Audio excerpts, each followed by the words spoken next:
is we're going to work on the sine law. And in order to prove the concept of the sine law, we're going to have to take this triangle ABC and split it into two triangles. We're going to use each side length of C and B as the hypotenuse of triangle 1 and triangle 2. So for triangle 1, we're going to relate the sides of the hypotenuse C and H in triangle 1 by using sine. And we know that sine of an angle is the opposite over its hypotenuse. In this case, we have H over C, and our angle is B. Now, what we're going to do once we've got this is we're going to take this equation and solve for the letter H, because that is what's going to be joining both triangles. Now, the thing that's shared between them is H, so we're going to use that and use that to our advantage to solve for it. So we end up with this: C sine B is equal to H, and we're going to call that equation number 1. And eventually what we're going to do is we're going to sub that into a second equation, for which we're going to use T2 for that. Now for triangle 2, we have the following. We're going to use C as the angle, and we have a hypotenuse of B and its opposite for that triangle to be H. So we end up with this: sine C is H over B. And what we're going to do is we're going to label this equation as equation 2. And what we're going to do is we're going to just substitute directly in. So by substituting directly in, we're going to get sine of C is equal to C sine B over 2, because we've just substituted H directly in. Now, in order to get all the C's on one side, all the angles and sides on one side, and all the angles and sides on another, we're going to have to multiply both sides by 1 over C. Now that will basically get rid of the C on the right side, and we're left with the following: sine C over C is equal to sine of B over B. And that is what we get for our first computation. And now what we're going to do is we're going to work on the second triangle, but we're going to rename the sides of the corners of the triangle. So now we're going to follow the same pattern again, but we've just changed our triangle to be just tilted, and now we're going to split it up again. So now we're going to have C on the top, B on the corner, A on the other side. And now let's draw this. So when we draw this, we're going to have our triangle like this, and we're going to go through the same pattern that we did before. Now we have triangle 3 and triangle 4, and we'll work through that exactly the same as before. And we're going to use that to find a way to link sine C over C and sine B over B to, hopefully, sine A over A. Okay, following the same patterns as before, you're going to end up with, well, for T3, you've got A sine B equals H. And then what we're going to do is we're going to take that information and we're going to sub that into this equation. Sine of A is H over B. And when we substitute, we end up with something similar to what we started with at the beginning. Now, what I'd like you to notice is that I have sine C over C is sine B over B, but we also have sine B linking it to sine A. So essentially, we've got the following. So we have sine A over little a is equal to sine B over little b, which is equal to sine of C over little c. Now, what that allows us to do is it allows us to describe this law. We call this the sine law. Now, when we talk about the sine law, we say that the sine law for the triangle ABC, the ratio of the corresponding sides, corresponding angle, and its side lengths for each triangle are all equal. Basically, in other words, we have the following. For angles, we start with the ratio for sine on the top. So we say sine of A over A equals sine of B over B, which is equal to sine of C over C. Now, we also have an alternate form of this, which is for sides.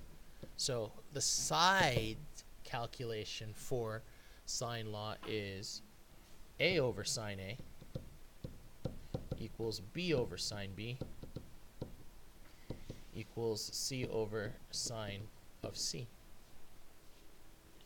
Now, basically that's the sine law. So anytime we're using this, the key idea is we're going to use two of the three ratios for either the angles or the sides.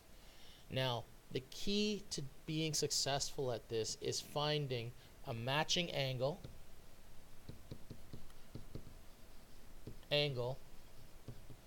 and side that are all filled out in any triangle. And so basically when you use the sine law, you need to have two angles and a side length, or you need to have two side lengths and an opposite of one of those sides and one of the angles. So here is my favorite term right before lunch. We talk about a thing called the sine sausage. And the sine sausage is used to relate sides and angles in any kind of triangle that we see. Now, for this triangle, here is my first sine sausage. Its side and its opposite angle. Here's my other sine sausage. And here's my other sine sausage. Man, I'm getting hungry. Now, what we're going to do is we're going to look for the sine sausage that has both an angle and a side. And in this case, it's B and 14, which is here and here. Angle B and side 14. And now, we're looking for another side or an angle that's missing either its corresponding side or its corresponding angle. In this case, I have C and 12. So when we start with this, we're going to put our ratio that is complete on the one side. And notice we're solving for an angle. So we're either using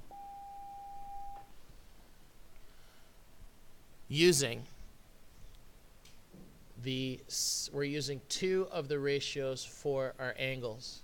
So in this case, we're going to use, well, it's sine of B over little b is equal to, and we're looking for side angle C, so we're going to write sine of C over little c. And now all we do is substitute. So when we substitute, we get sine of 40 degrees over 14 is equal to sine of C over 12. Now, in order to get rid of the 12 on the one side, we need to multiply both sides by 12. So if I take this and multiply by 12, we end up canceling the 12 on this side and this side. And then we're left with the following. Sine of C is equal to 12 sine of 40 degrees divided by 14. To find C as an angle, we take the sine inverse of everything on the left side. So we get 12 sine of 40. Hit enter on your calculator and then divide by 14. So you hit sine inverse, bracket, 12 sine 40, hit enter, divide by 14, and you get your answer. And we're done. Or on your calculator you write 12 sine 40, hit enter, divide by 14, and then take the sine inverse, and you will get C to be 33 degrees. And that's how you find the angle C. Now when you find the angle C, make sure that you write it in here. So C is 33 degrees. Now because C is 33 degrees, I can use the interior angles of a triangle to find out that A is 107 degrees because I subtract 40, and 33 from 180 to get 107. So now let's move on to calculating the side length A. So in order to calculate the side length A, we're going to use basically this side and this part of our sine law. So now when we do this, we've got, well, for side A, let's go. So we get A over sine A equals B over sine of B. You'll notice that I always use my original ratio that had all of my sides when I do these calculations. So now let's substitute. So now we've got 14 over sine of 40 degrees is A over sine of 107 degrees. Now, in order to get rid of the bottom part of A over sine 107, what we're going to have to do right away is we're going to have to go and multiply by sine of 107 degrees to both sides.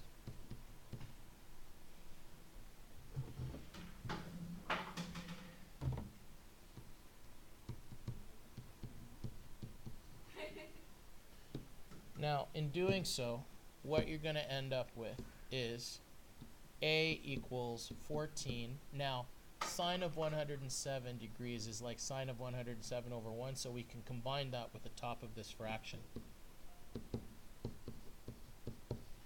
over sine of 40 degrees. Now, punch that in your calculator and you're going to get the following. And we're going to get A is equal to 20.8 for our answer. And there you go. That's how you use sine law. Now, let's do a quick recap. So, for our sine law, for the angle, we use two of the ratios of sine A over A, or sine B over B, or sine C over C. The ratio on the right side, like this one right here, is always going to be the ratio that has its side and its angle. And then you'll follow the pattern that you see here all the way down.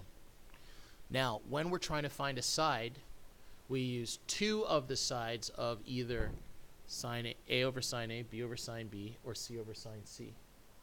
And then we substitute accordingly and multiply and get our final answer. Okay, guys, your homework is here. Good luck.